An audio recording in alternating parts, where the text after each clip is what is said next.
Balik pada yang ni.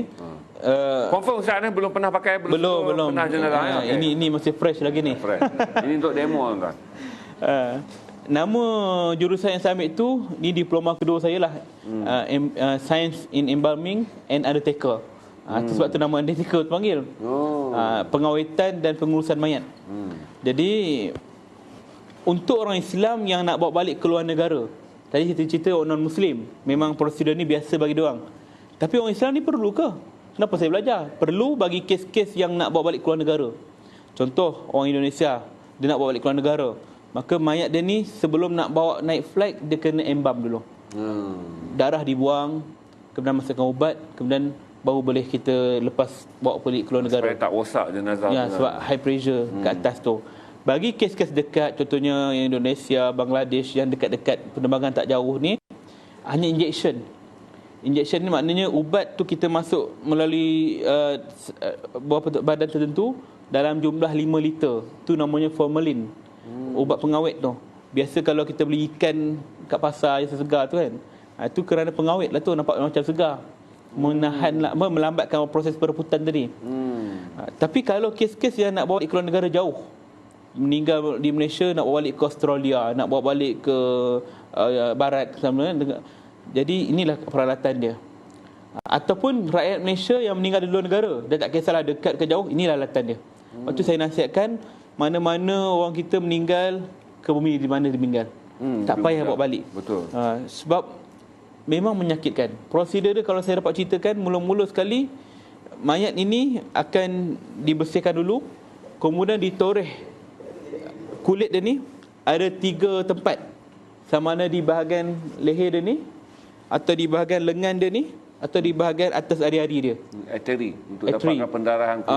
Untuk dapatkan 2 urat, artery dan juga vein. Okey. Di sinilah kawasan yang biasa orang dialisis, cuci darah. Jadi biasanya famous kat bahagian ari-ari ni.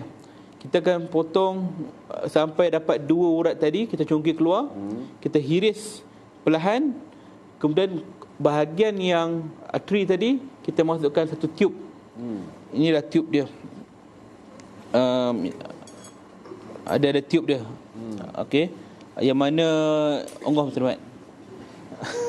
Sebab belum pakai tak apa Ustaz. Belum pakai tak apa, boleh sentuh, nyisau. Kita akan toreh dia guna ni semua sampai dapat, kita akan masukkan pipe untuk masukkan ubat.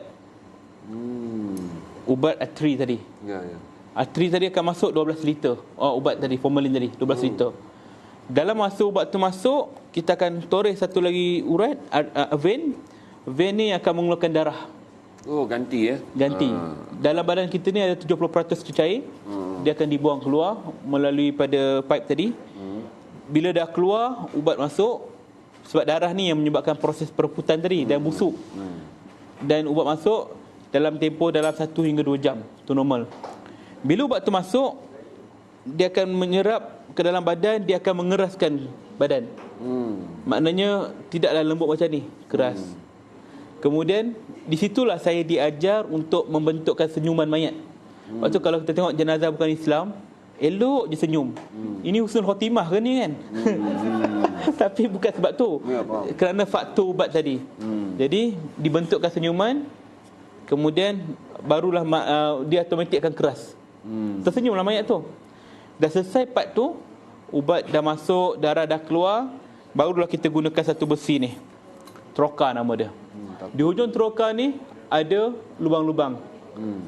Yang ni tempat untuk menebuk perut. Di bahagian perut, di hujung dia ni ada satu lubang, ada satu batang pipe yang akan disambung dengan vacuum yang akan menyedut keluar segala organ-organ dalam badan. Limpa, jantung, hati, paru, perut, usus, pundi kencing, semuanya akan dihancurkan. Dijolok melalui satu lubang. Inilah namanya troka, yang mana tujuan dia ialah untuk menyedut segala kaviti, organ-organ yang hancur ni ke dalam ni. Sedut, sebab dalam organ-organ ni dia ada darah. Ni bahagian tajam ni akan pecah kan, lepas tu dia hancur, benda tu disedut keluar dalam lubang kecil ni. Okay. Dia akan buat sehingga bunyi tu kita tahu dah habis ke tidak, macam kita minum air, teh ais dalam cawan. Air dah habis, tinggal air saja. Krok bunyi kan. Itulah menandakan bahawa okey, bahagian tu dah settle. Cucuk bahagian lain pula. Dia tunjuk. Benda ni menyakitkan. Memang kita buat ni pun memang hati kering lah. Kerana Undertaker je boleh buat kan. Jadi benda begini tak ada orang tahu. Tak semua orang tahu. Lepas tu Ustaz nak advice di mana jenazah meninggal kalau jauh, situlah ke bumi. Di situ. Tak payahlah kita katakan nak bawa balik. Kampung halaman, senang raya boleh pergi melawat. Macam tu juga saya kata, macam baru ni viral tahun lepas, aku tak silap saya, satu orang warga kita meninggal di Australia, nak bawa balik, perlukan jumlah tertentu. Saya tak tahu nak kontak waris macam mana, jadi saya buat post terbuka. Saya kata janganlah bawa balik. Kalau orang tahu macam mana prosedur bawa balik ni, tentu dia takkan nak mayat tu bawa balik. Memang mayat tu nampak cantik luaran, tapi dalaman hancur sangat-hancurnya. Sedangkan Nabi pun kata uruskan jenazah ni dengan baik, mandi dengan baik, lemah lembut. Sebab jenazah ni baru lepas sakaratul maut. Umpama kulit dia ni disiat-siat, tiba-tiba kita buat kasar, Nabi kata lemah lembut. Ini kan pula kita cucuk, hancurkan badan dia. Maka benda ni sebenarnya dalam Islam tak perlu. Melainkan keperluan dia, contohnya macam di China, negara China, dia tidak benarkan warga asing untuk kebumi kat tanah dia, melainkan bakar. Jadi takkan kita nak biarkan jenazah kawan kita dibakar. Maka dalam hal ini ada keperluan benda ni. Bolehlah bawa balik. Nak macam mana? Mudarat dia bakar lagi teruk daripada benda ni. Begitu juga dalam Malaysia. Kita boleh ke bumi kat sini, tak ada masalah pun, tak ada isu. Tapi keinginan waris, kadang-kadang waris kata tak kira lah cucuk ke apa ke, saya nak bawa balik juga jenazah ni. Sekurang-kurangnya dia ada orang Islam yang boleh buat. Saya lah misal kata. Sebab banyak kerja begini dibuat oleh bukan Islam. Kita sebagai menjaga aib orang Islam kita, takkan nak biarkan aurat sahabat kita, saudara kita ni dilihat oleh orang bukan Islam. Maka di sinilah peranan saya. Saya ambil tugas fardu kifayah ni supaya tidaklah kita menanggung beban ni selama-lamanya.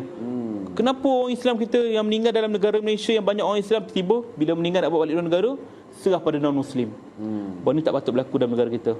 Melalui kesedaran itulah saya belajar, saya guna modal sendiri pergi ke Filipin, belajar sana, dan alhamdulillah hasilnya beginilah. Dah pernah buat betul praktik Ustaz? Benda ni tak ada lagi. Tapi saya, alat lain adalah. Tak masuk dia. Secara pribadi Ustaz dah buat benda ni? Dah buat dah. Saya masa kat Filipin pun dah praktik 10 mayat. 10 orang mayat.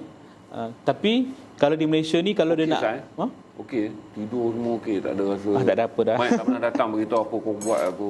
Tak ada. InsyaAllah tak ada. InsyaAllah tak ada lah, setakat ni tak ada lah kan.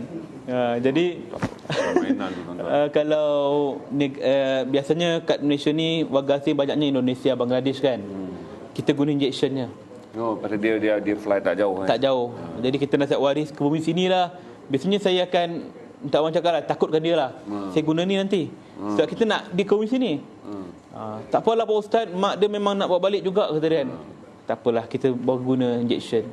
Sebab bagi saya ialah mana meninggal situ ke bumi. Sebab tu arwah Tok Guru Harun dia meninggal kat mereka. Sebab dia faham, tak mau menyusahkan. Orang faham agama, dia tahu. Nabi kata akan dibina sebuah mahligai di syurga tempat dia ni bagi orang yang meninggal di luar daripada tempat kelahiran dia. Diukur daripada mana tempat lahir sampai mana tempat ke bumi. Mahligai tu punya saiz besar tu kan. Bayangkan Malaysia dengan mereka berapa jauh. Itulah mahligai dia. Maknanya kalau kita fikir dari sudut agama, ya Allah, untungnya orang meninggal di luar tempat kelahiran dia. Tapi kita tak fikir begitu. Kita fikir biar bawa balik, pasal raya senang ziarah. Tenang ziarah. Orang kita ni ziarah setakat setahun pertama je. Kemudian yang berikut-berikutnya waris terdekat, kemudian habis senyap. Betul. Kita akan ditelan zaman, tak ada apa dah. Betul. Maka kesedaran ni pentinglah. Sebab satu hari nanti kita tak tahu, mungkin berlaku pada keluarga kita. Kurang-kurangnya kita tahulah, biarlah bumi itu redha lah. InsyaAllah kalau kita redha, satu hari nanti mungkin bertemu kat akhirat nanti kan? Ya, betul. Itu kita harapkan.